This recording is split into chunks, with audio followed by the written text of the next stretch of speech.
Salve, salve! Sejam bem-vindos, leitores e espectadores de O Antagonista. Eu, Felipe Moura Brasil, colunista da Cruzoé, estou de volta também ao site e ao canal youtube.com/oantagonista, onde estrearei em breve meu programa diário ao vivo de jornalismo independente e vigilante, como sempre fiz e não poderia abrir mão de fazer.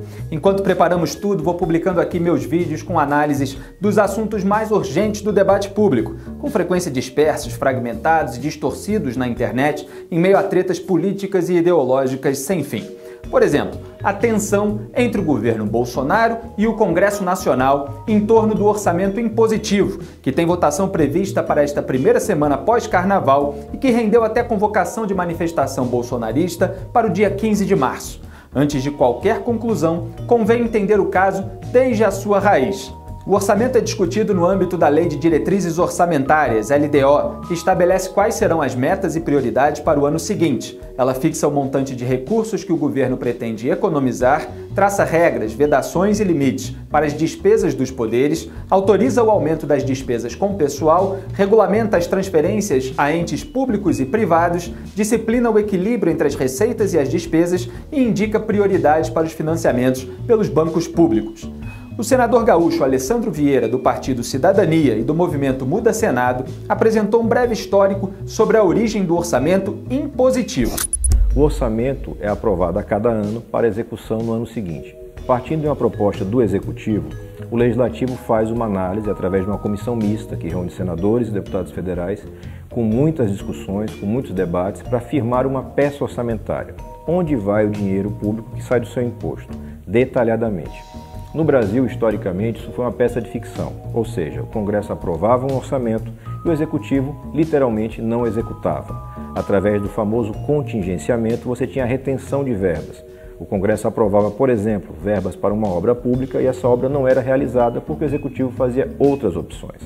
Esse espaço, esse vácuo entre o que era aprovado no Congresso Nacional e o que era executado pelo governo federal, gerou um debate, é um debate válido, sobre o chamado orçamento impositivo.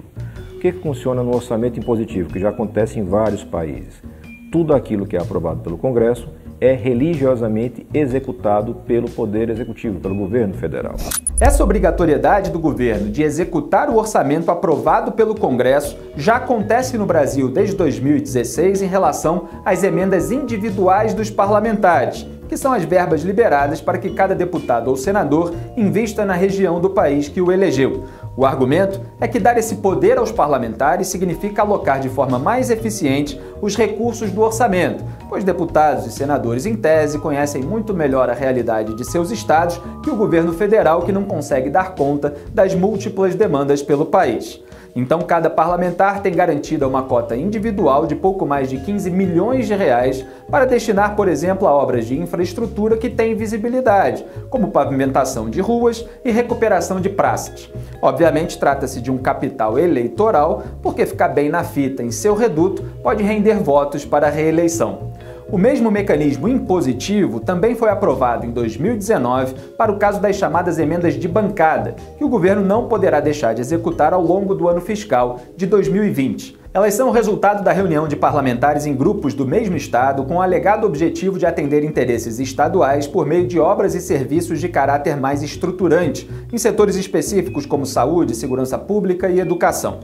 O deputado federal Eduardo Bolsonaro, filho 03 do presidente da República, votou a favor das emendas de bancada impositivas. Presidente, como vários parlamentares falaram, só queria deixar aqui a nossa posição favorável à PEC, parabenizar a Vossa Excelência pela presidência, que realmente é uma pauta que, quando Jair Bolsonaro era deputado federal, ele e eu somos favoráveis, que vai trazer independência para esse plenário, independência para os colegas deputados federais. Então, de maneira nenhuma se trata de uma reforma do governo, trata-se sim de uma relação harmônica entre os poderes. Então, parabéns, e o PSL vai votar a favor da matéria. Como disse Eduardo, seu pai Jair Bolsonaro, quando era deputado federal, defendia o orçamento impositivo, como fez em entrevista a Mariana Godoy na Rede TV. Olha só, eu não sou comprado. Tá? O que um parlamentar tem para negociar em Brasília? É seu voto. Esse Congresso melhorou muito em relação ao do passado. Em especial, graças ao atual presidente, Eduardo Cunha, que aprovou uma proposta de emenda à Constituição que trata do orçamento impositivo. Ou seja, o governo não chantageia mais o Executivo para liberar nossas emendas. Não, agora fica refém. Não, não fica refém. O governo não está refém. O governo tem que respeitar. Nós temos 3 poderes aqui.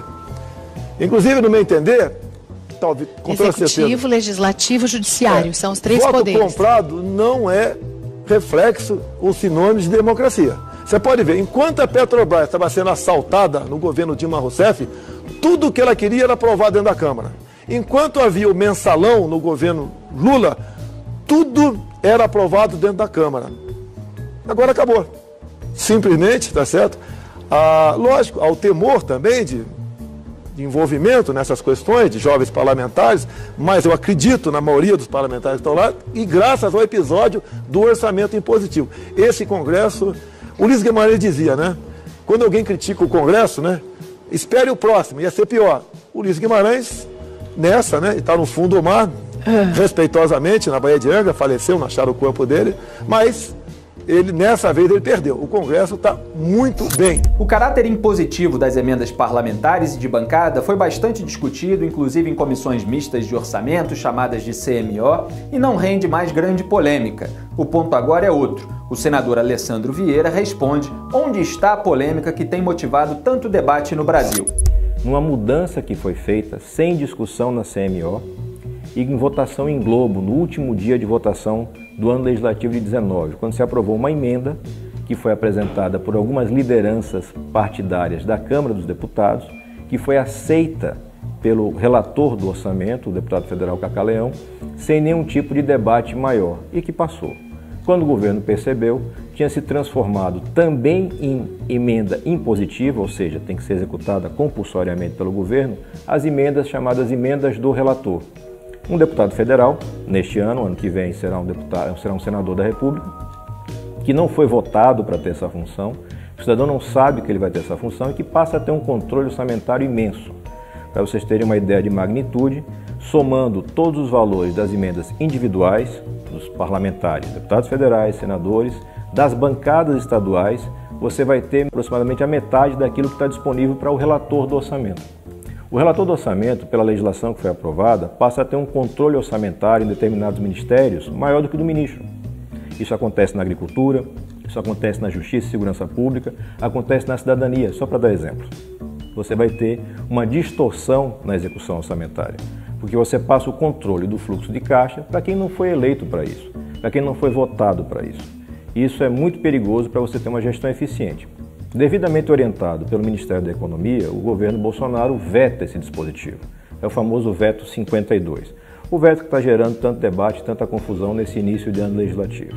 O veto 52 recupera o controle da gestão desse orçamento para as mãos do governo federal, para as mãos do Executivo, do Presidente da República.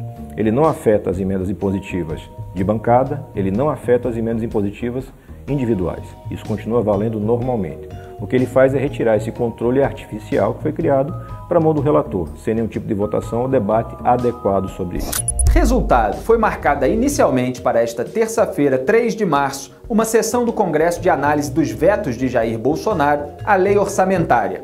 Se o veto 52 for derrubado, o Congresso tomará do Poder Executivo o controle de 30,1 bilhões de reais em emendas neste ano de eleições municipais. Para um veto ser rejeitado, é preciso o voto da maioria absoluta dos parlamentares de cada uma das casas legislativas, ou seja, 41 dos 81 votos no Senado e 257 dos 513 votos na Câmara.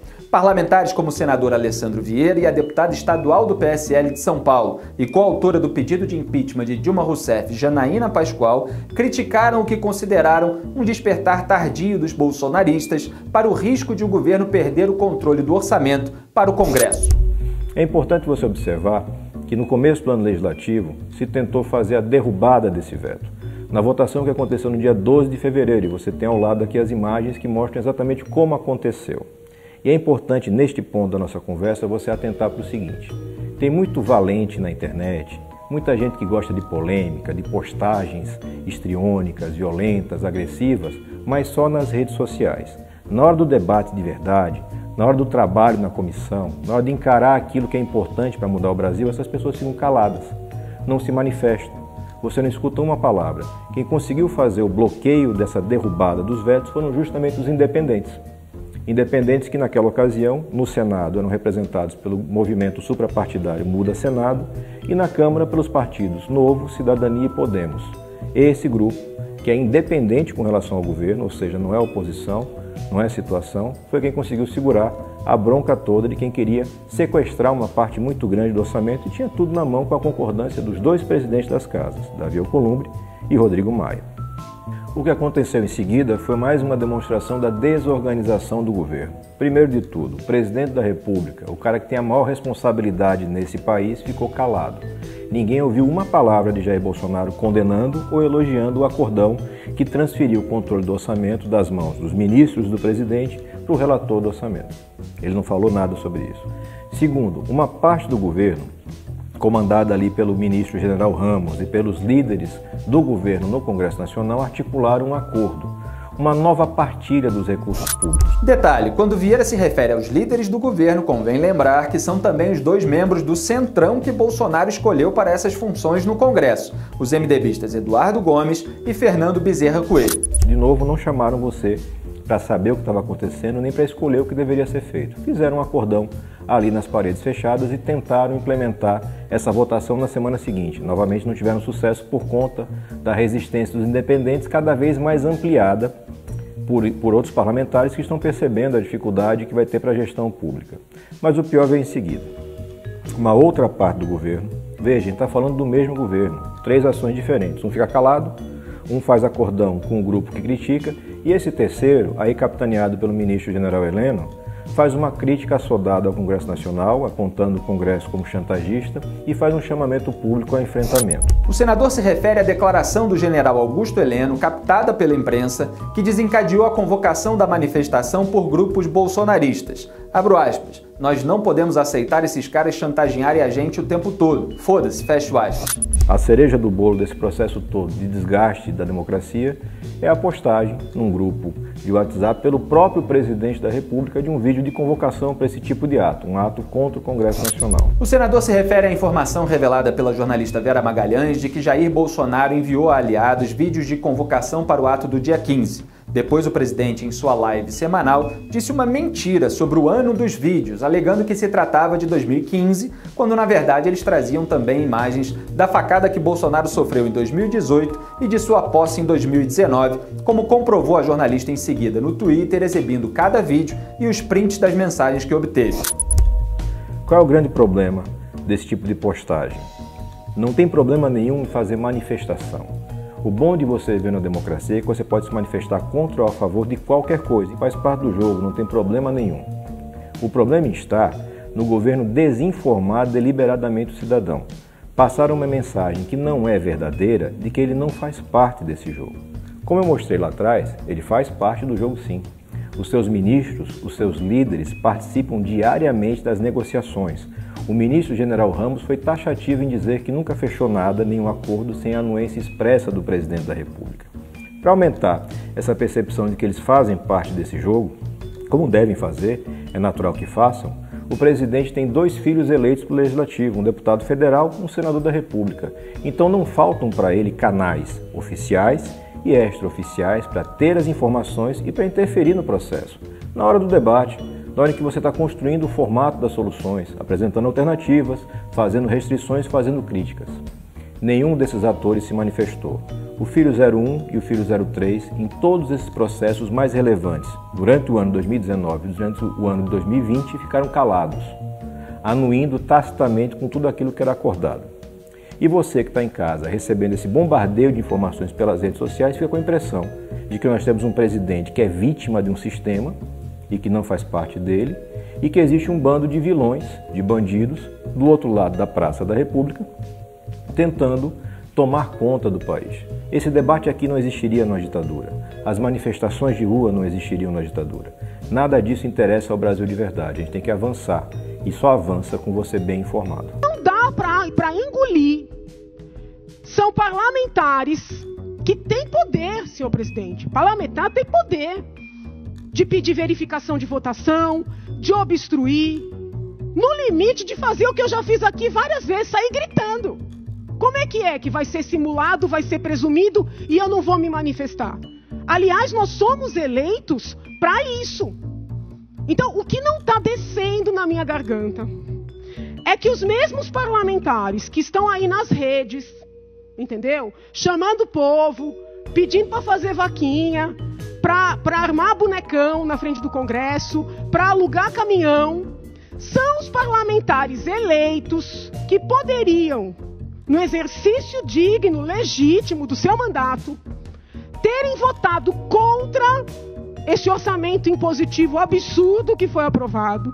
E eles votaram a favor e numa segunda votação ficaram ali vendo o presidente do Senado, porque foi uma situação de Congresso Nacional, não de Câmara, ficaram ali vendo o presidente do Senado fazer uma votação simbólica. E não teve um que levantou para dizer que declarava voto contrário, que fazia uma objeção. Ontem eu passei a tarde aqui levantando o histórico das votações, o histórico da tramitação, o histórico das discussões em plenário. Eu não encontrei o discurso de um desses deputados que estão conclamando as ruas, se dizendo heróis, defensores do presidente. Eu não encontrei discurso de um falando contra esse orçamento impositivo. Então o que está acontecendo? Eles não entenderam que eles foram eleitos para trabalhar como parlamentares? Eles acham que eles ainda são ativistas? Ou eles estão mentindo para a população? Porque pode acontecer, senhor presidente, Vossa Excelência me concede mais um minutinho? Pode acontecer de uma pessoa ficar sozinha ali, gritando, pedindo para não... Né? Mas ela está exercendo o seu papel, ela está tentando denunciar no curso do processo legislativo. Eles não fizeram nada disso. E eu percebi isso, não foi porque ninguém me contou, foi porque quando votaram esse infeliz dessa PEC, que transformou as emendas de bancada em emendas impositivas, na casa dos 8 bilhões, antes ainda de ter essa outra votação que dá direito ao relator do orçamento também com imposição, eu liguei para parlamentares em Brasília, falei, gente, vocês estão entendendo o que vocês estão fazendo? Vocês estão colocando uma amarra no presidente. O presidente vai precisar pedir crédito suplementar para tudo. Se ele fizer um gasto sem autorização do Congresso, ele pode sofrer impeachment por questão de lei de responsabilidade fiscal. Eu liguei. E eles me disseram que era uma decisão deliberada, que eles queriam dar mais poder para o Congresso. O filho do presidente orientou o voto, sim. Tem vídeos. E agora está chamando o povo para a rua. O povo é palhaço? Nós somos palhaços? Alguém tem que explicar por que esses deputados não cumpriram o seu papel de parlamentar, tentando pelo menos, que a gente tenta, nem sempre consegue, evitar essa amarra no presidente, e agora estão usando o discurso de golpe do Congresso para conclamar a população contra o Congresso. Fica a pergunta e eu gostaria de ter uma resposta. Obrigada, senhor presidente. Eduardo Bolsonaro se limitou a negar que tenha incorrido em qualquer contrassenso, pois o vídeo em que vota a favor se refere às emendas de bancada, como mostrei aqui, não à concentração de poder de decisão sobre o montante de emendas no relator do orçamento. Mas o deputado citou a votação simbólica em que ela foi aprovada, sem explicar por que ele e demais bolsonaristas do Congresso não protestaram contra. Eu votei a favor da PEC 34. Que era o chamado orçamento impositivo das bancadas. O impacto disso é 1% da receita. E se o governo não tiver dinheiro para cumprir esse orçamento das bancadas, não acontecia nada. Agora com a LDO, o que está acontecendo? Que é outra matéria totalmente diferente dessa. A LDO está dando 30 bilhões para uma única pessoa, que é o relator do orçamento. E se o presidente não executá-la em 90 dias, ele incorre em crime de responsabilidade.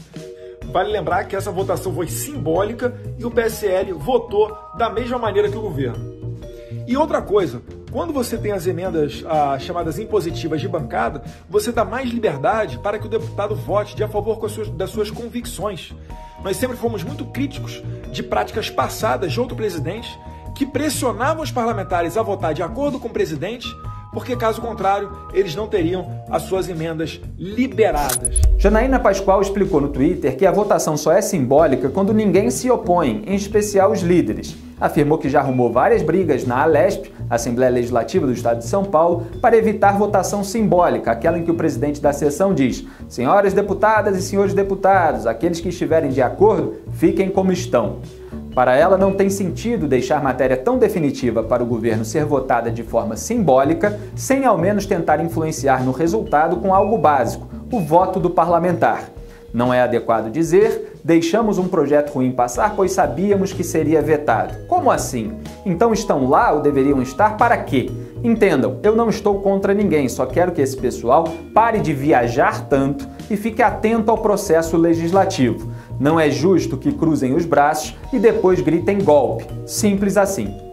Eu, Felipe, obtive e verifiquei a ata publicada em 12 de dezembro da sessão a qual Janaína se referiu, ocorrida no dia 10 daquele mês. Foi a sessão que aprovou o PLN, ou seja, Projeto de Lei do Congresso Nacional, número 51 de 2019. Esse PLN alterou a Lei de Diretrizes Orçamentárias, LDO, para 2020, passando a tornar impositivas, além das emendas individuais e de bancadas, aquelas apresentadas pelo relator e pela Comissão do Orçamento. A ata comprova que Eduardo Bolsonaro não registrou presença naquele dia. O filho 03 do presidente, que havia tentado sem sucesso se tornar embaixador do Brasil em Washington por indicação do pai, estava mesmo viajando. De acordo com informações passadas pelo seu próprio gabinete à imprensa, Eduardo esteve fora de 7 a 14 de dezembro, visitando países como Kuwait, Bahrein e Omã. No dia em que o Congresso aprovou o controle de 30 bilhões de reais em emendas impositivas no orçamento, Eduardo postou nas redes sociais suas imagens em uma planta da Vale em Omã, onde a empresa processa pelotas de ferro. Ao longo da votação de 10 de dezembro, os bolsonaristas do Congresso não protestaram contra o PLN 51. O deputado federal Bibo Nunes, no lugar de Eduardo, orientou o voto da bancada do PSL a favor do encerramento da discussão. Senhor presidente, o PSL orienta o voto sim, disse ele. Em seguida, mudou de assunto, exaltando o número de seguidores conquistados pelo PSL e pela Aliança pelo Brasil, partido de Jair Bolsonaro, ainda em formação. Mais tarde, Bibo Nunes ainda tratou do clima natalino na Serra Gaúcha e deu conselhos à oposição para o ano novo. Quero que esqueçam Marielle, que esqueçam a homofobia, que esqueçam o racismo. É sempre o mesmo discurso. Criem ou pelo menos mostrem criatividade em 2020, disse o bolsonarista. O pronunciamento do deputado Bongás, do PT, indica ainda que ele passou a votar sim após um acordo dos bolsonaristas do Congresso com deputados da oposição. Ou seja, além de não obstruir a votação nem tentar modificar o texto, governistas atuaram para convencer opositores a dar prosseguimento à tramitação. Depois do veto 52 de Bolsonaro, ainda houve iniciativa de acordo entre governo e parlamentares não bolsonaristas para um meio termo entre as duas partes, na linha dos 15 bilhões de reais para cada, por exemplo. Mas o foda-se do general Heleno, seguido da convocação para o dia 15, colocou lenha na fogueira, gerando até ameaças de retaliação parlamentar na política do salário mínimo, para complicar o ano fiscal do governo. Cada cidadão brasileiro decide se vai para a rua exercer seu direito de se manifestar, ainda que depois das sessões sobre o veto. Inegável, porém, é que o presidente na prática contrariou por cima o que a base sob seu comando negociou por baixo, e que a eventual pressão de defensores do governo contra parlamentares não bolsonaristas seria uma espécie de compensação pela omissão e pela complacência da própria família Bolsonaro e dos parlamentares bolsonaristas nas votações anteriores sobre o orçamento impositivo. Eles aparentemente só despertaram agora da inércia, sem fazer meia-culpa por ela e afetando um senso de responsabilidade que não haviam demonstrado. Sou a favor da manutenção do veto 52. O Congresso não tem nada que controlar 30 bilhões de reais do orçamento, mas a história precisa ser contada como se deu. Para saber o resultado final de todo este imbróglio, basta acompanhar o Antagonista e se inscrever em youtube.com/o Antagonista. Acompanhe meus vídeos e em breve o meu programa ao vivo de jornalismo independente e vigilante. Até já!